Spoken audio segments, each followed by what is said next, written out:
दोस्तों इस वीडियो में हम ब्लिंकिट का बिजनेस मॉडल एक्सपोज करेंगे एंड आपको बताएंगे कि एज अ ब्रांड और एज अ स्टार्टअप आपको कैसे सोचना चाहिए ब्लिंकिट के बारे में, and as a consumer what are those decisions जो आप ले सकते हैं to be brand friendly, to be friendly to business owners, startup, small brands in India.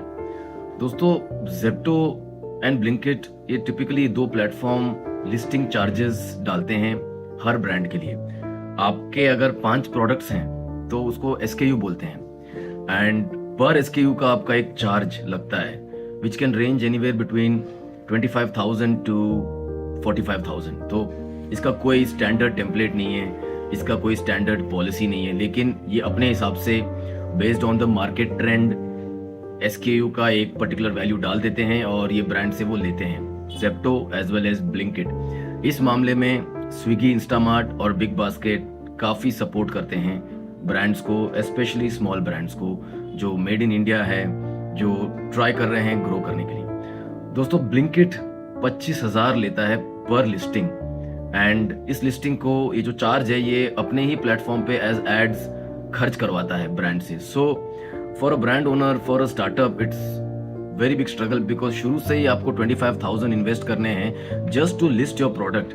मतलब आप सोचिए कितना पावर और कितना अथॉरिटी रखते हैं ये platforms who are actually aggregators of brands. As a consumer आप ये पर्टिकुलर ब्रांड या एक पर्टिकुलर प्रोडक्ट उनके वेबसाइट पे खरीद सकते हैं, आप अमेजोन पे खरीद सकते हैं, आप फ्लिपकार्ट पे खरीद सकते हैं, जहाँ पे ब्रांड को शायद ऑफ कोर्स ऑन वेबसाइट तो बहुत फर्क पड़ता है, लेकिन अमेजोन, फ्लिपकार्ट पर भी brand is able to do well. But on Blinkit and Zepto सामने से लिस्टिंग चार्ज देना पड़ता है। Listing charge is again spent on to ads and it doesn't end there. I will give you an example. हमारे खुद के 1-2 SKUs हैं जो स्टक है। We have added 25,000 to the wallet for some technical issue that 25,000 has got stuck because वो उस particular SKU के लिए relevant नहीं था। We have to recharge wallet and create an SKU again। अब Blinkit वालों ने क्या किया है, हमको 25,000 रिफंड भी नहीं किया है, ना वो 25,000 जो दूसरे SKU में डालना था उसको भी नहीं डाला है। They have made us stuck। We are not able to use that 25,000 money। They are not refunding us।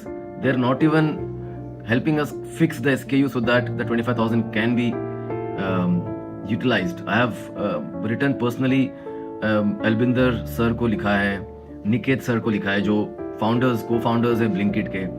Founder level पे भी मेल जाने के बाद यू वॉन्ट बिलीव 120 दिन हो गए हैं इस इश्यू को, 120 days and this issue is still open. So 10 बार सोचिएगा अगर आप ब्लिंकिट पे लिस्ट करना चाह रहे हैं, बिकॉज इनकी बिजनेस मॉडल आप पे डिपेंड करती है और ये काफी कुछ रेवेन्यू जनरेट करते हैं आपके मार्जिन से as a brand and your ad budget, your marketing spends. So that is how a lot of these new age brands, अभी तो न्यू एज नहीं बोलेंगे लेकिन हाँ जी, यू नो ब्लिंकिट और जेप्टो उतना ब्रांड फ्रेंडली नहीं है जितना मैंने देखा है। Swiggy, Instamart, Big Basket, even Flipkart and Amazon are brand friendly, whereas as I mentioned बाकी ये दो जेप्टो ब्लिंकिट में issues हैं। As a brand owner you have to be really careful। Do you really want to associate with these people or put efforts and channels and money into building your community, into building a funnel for your website?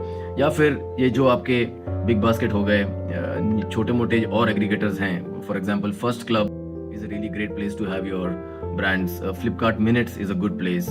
Amazon is coming out with Amazon Tej and इनके commercials brands के लिए थोड़े favorable है। इनके जो business model है they don't depend on sucking the brand dry and then profiting themselves। आपने Zepto के जरूर सुने होंगे बहुत सारे news articles talking about how they made X amount of money, crores of money from ad revenues। Remember guys, ये ad revenues कहाँ से आ रहा है? ये एक ब्रांड से आ रहा है, ये एक फाउंडर की टीम से आ रहा है, ये एक स्टार्टअप से आ रहा है। Making money from ad revenues, ये काम तो गूगल का है, ये काम तो फेसबुक का है, ये काम में भी इवन आजकल न्यू जो परप्लेक्सिटी, जेमिनाई, इन लोगों का है, क्योंकि they are helping brands get to the market, search engine optimisation, LLMO। So I feel ये एड रेवेन्यू को लेके गूगल का बनता है, फेसबुक मेटा का बनता है, लेकिन ad revenues being generated by Zepto and Blinkit, that doesn't sound either founder friendly or even country friendly। As a consumer you have a huge responsibility। आप ट्राई कीजिए कि जितना पॉसिबल है ब्रांड के वेबसाइट पे खरीदेंगे. आई नो 1-2 दिन delay हो सकता है. It will obviously get delayed by a day और two, but end of the day you are making sure that your money goes to the product owner, your money goes to the product so that they make better products, they can give better discounts to you, and the brand survives. Otherwise, it's quite possible that the brand will keep trying to take care of the business model of Blinkit and Zepto and will perish. You as a consumer are really powerful. Buy a brand, preferably on their website always. The next preference would be marketplaces like Cred, Amazon, Flipkart, Swiggy, Instamart, and Big Basket. They are favorable to a brand. They are favorable to a startup. So you are very powerful. Please make sure your power is used properly and आपके पैसे correct जगह जाएंगे. आगे के episode में और भी cover करेंगे. फिलहाल आपके वक्त के लिए धन्यवाद.